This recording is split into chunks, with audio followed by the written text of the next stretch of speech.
On va regarder, parce que les putschistes nous ont proposé un Premier ministre. Voilà, on va s'engager. C'est ça la bonne politique. Il ne faut pas être jusqu'au boutiste, on n'est pas chez nous. C'est ça ce que veulent faire les autres capitales. Et on voudrait dire que la démocratie est une idée qui est bonne pour l'Afrique, qu'on ne fait pas de double standard. Les Nigériens aujourd'hui sont des putschistes qui les mettent en danger parce qu'ils abandonnent la lutte contre le terrorisme, parce qu'ils abandonnent une politique qui était bonne économiquement pour eux et qui sont en train de perdre tous les financements internationaux qui étaient en train de leur permettre de sortir de la pauvreté. C'est ça la réalité. Et donc notre politique est simple. On ne reconnaît pas les putschistes. On soutient un président qui n'a pas démissionné, aux côtés duquel nous restons engagés. Et nous soutenons l'action diplomatique, et quand elle le décidera militaire, de la CEDEAO, dans une approche de partenariat, qui est celle que j'ai présentée en février dernier.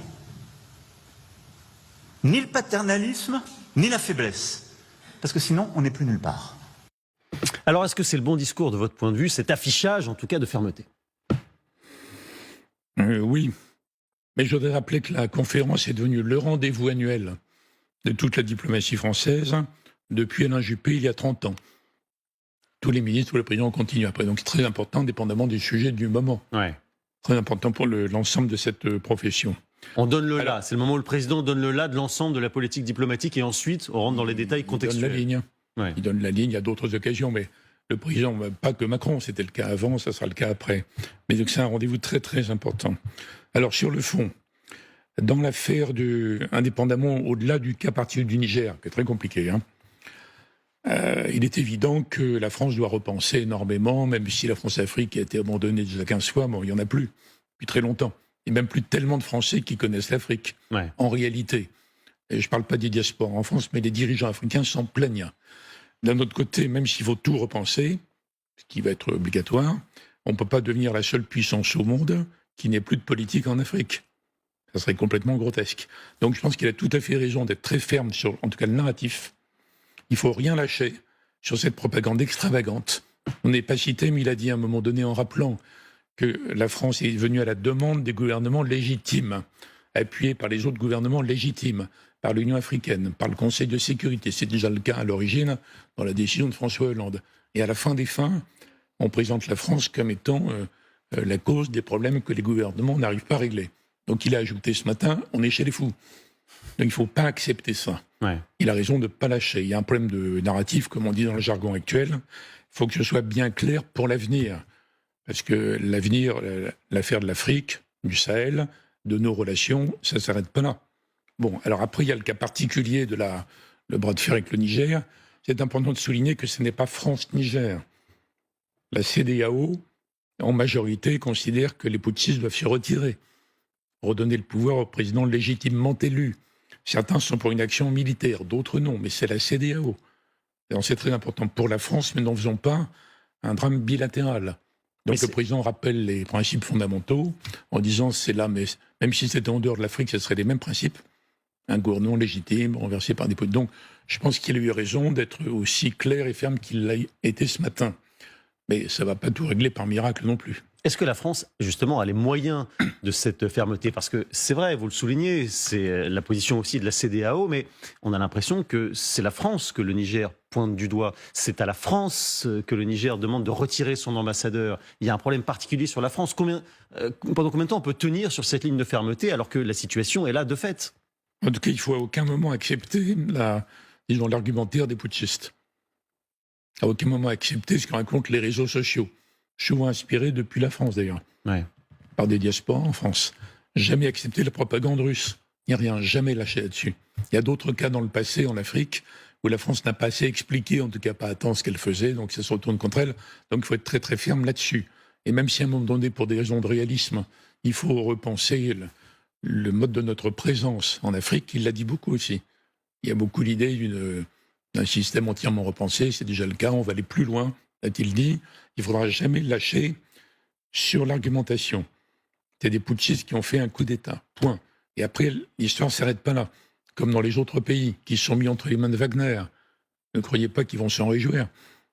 Dans quelques années, ils vont supplier d'autres pays dans le monde de revenir à la place de ceux qu'ils avaient mis à la place des anciens colonisateurs. Donc, tout ça est extravagant. Donc, il y aura une position très claire et très nette. Et je pense que là, simplement, ça ne se substitue pas à la décision de la CEDEAO, Donc le président a eu raison de prendre cette position. Après, bon, on verra. Ça dépend beaucoup de la CEDEAO et de l'équilibre entre ceux qui vont trouver un arrangement à l'africaine et ceux qui vont dire on met en danger tous les gouvernements légaux, notamment tous ceux du sud de la CEDEAO. Si on laisse les putschistes qui sont dans le nord de la CEDEAO faire des putschs les uns après les autres, et on trouve des raisons à chaque fois pour ne pas agir. Donc c'est eux qui sont en danger en premier, avant nous. Pour nous, c'est très embêtant, mais pour eux, c'est dangereux. L'ambassadeur de France, il est en danger ou pas? Ben, j'espère que non. Si vous étiez son ministre, vous plaideriez pour son retour, pour la sécurité? Non, on a raison de refuser les injonctions des putschistes. Ouais. Et sur l'armée, et sur l'ambassadeur, etc. Mais encore une fois, ce n'est pas que franco-nigérien. Ouais. On sait bien que la France parle avec toute la CEDEAO, avec les autres puissances. Il y a la CEDEAO, il y a aussi les autres puissances occidentales, et Emmanuel Macron ne s'est pas privé de les tacler sans les nommer ce matin, certaines qui ne disent pas la même chose que la France. Écoutez. On a dit que la France était trop engagée en soutien au président Bazoum. J'entends les gazettes, je lis le commentaire parfois des autres capitales.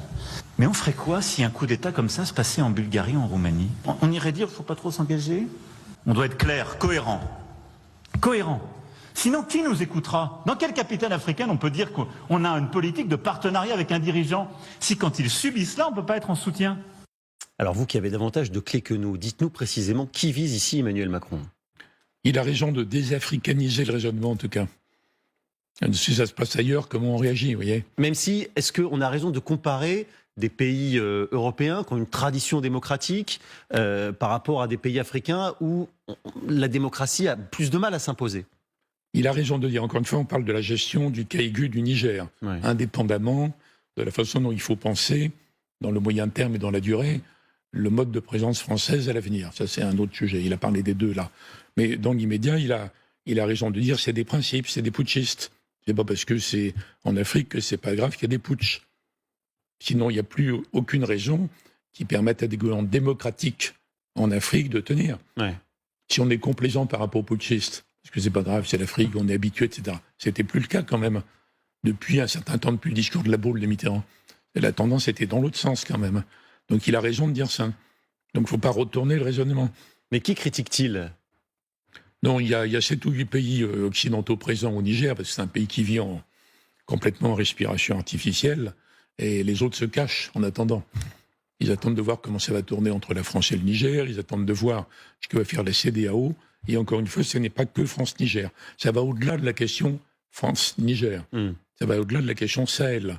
L'ensemble de l'Afrique est très gêné par cette...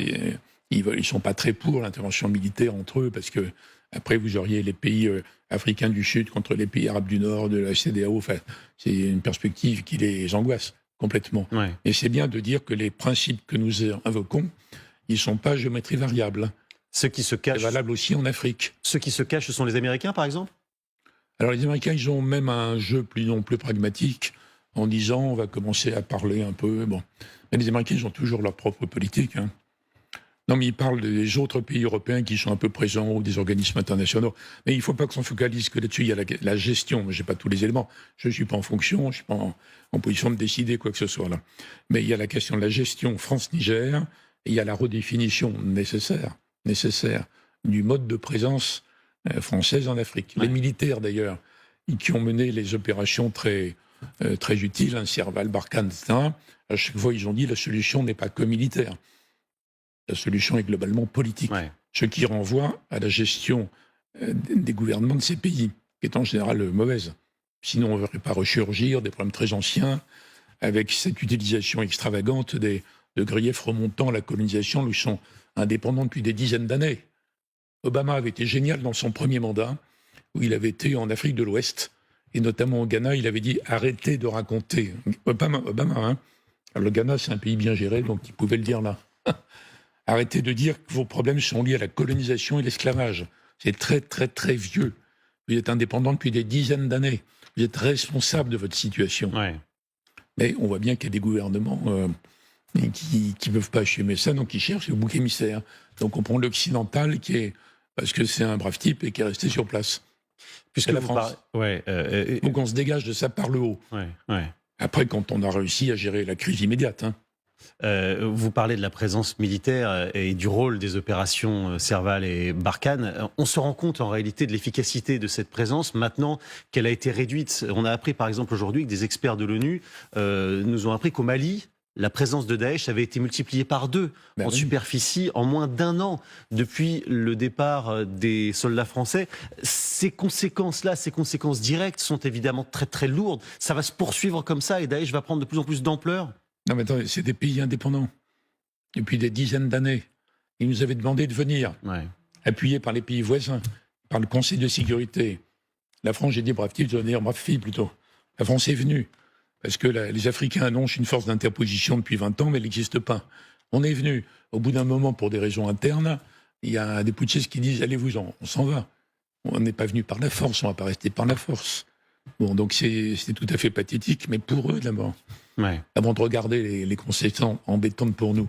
C'est beaucoup plus tragique pour les habitants du Mali, du Burkina, peut-être maintenant du Niger. Le président, ce matin, a parlé bien sûr de ces situations particulières, du Niger, de l'Ukraine, on va y revenir dans quelques instants, mais aussi globalement d'un changement de l'ordre du monde. On le voit bien que les choses sont en train d'évoluer beaucoup.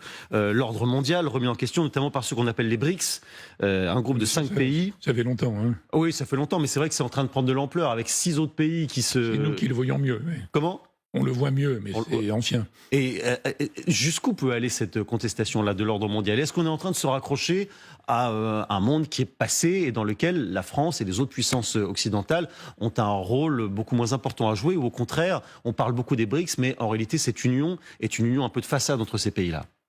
Écoutez, moi, ça fait une vingtaine d'années, c'est que moi, mais vingtaine d'années que je dis, les Occidentaux n'ont plus le monopole de la puissance. Une vingtaine d'années. Et on a mis 15 ans à s'en rendre compte ? Les gens disent « ah oui, c'est original », mais ils ne voyaient pas les conséquences. De toute façon, les Américains ne veulent pas admettre par impérialisme, ou disons puissance, et les Européens par idéalisme. Le principal géopoliticien asiatique, Kishore Mahbubani, singapourien, brillantissime, me dit depuis 20 ans « cher ami, vous n'allez pas assez loin. C'est la fin de la parenthèse occidentale. » Alors, c'est pas maligne, hein, pas maligne, mais... il y a une partie du monde, les Chinois et d'autres qui pensent ça. Donc l'idée que les BRICS ou l'organisation de Shanghai, ils ont travaillé un monde post-occidental, si possible en réduisant le rôle du dollar, s'ils y arrivent, c'est pas nouveau. Vous y croyez ? Ils vont avoir beaucoup de mal. Mais c'est vrai que, regardez, après l'attaque de Poutine, incontestable, à l'Assemblée générale des Nations unies, ça a été condamné par 140 pays, normal, soutenu par 6 ou 7 pays qui comptent pas. Mais il y a une quarantaine de gros pays, dont la Chine, mais l'Inde, la plupart des pays africains qui n'ont pas voulu choisir. Ils n'aiment pas la guerre, ils n'aiment pas Poutine, mais ils ne veulent pas être dans le camp occidental. Et c'est pas parce que les classes moyennes de ces pays veulent vivre à l'occidental qu'ils veulent être sous la coupe des occidentaux. C'est pas nouveau maintenant. C'était le cas il y a 1 an, mais c'est déjà une révélation d'un phénomène d'avant. Donc il faut tenir compte de ça.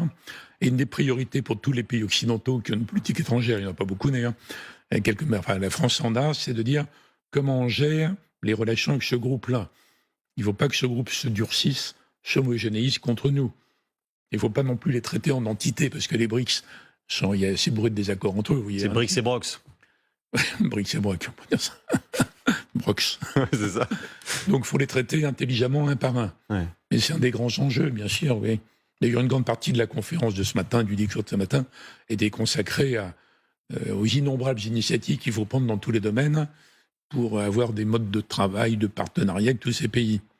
C'est pas évident, c'est pas confortable. On n'est plus dans la phase où on peut pérorer, proclamer, projeter sur l'univers nos idées.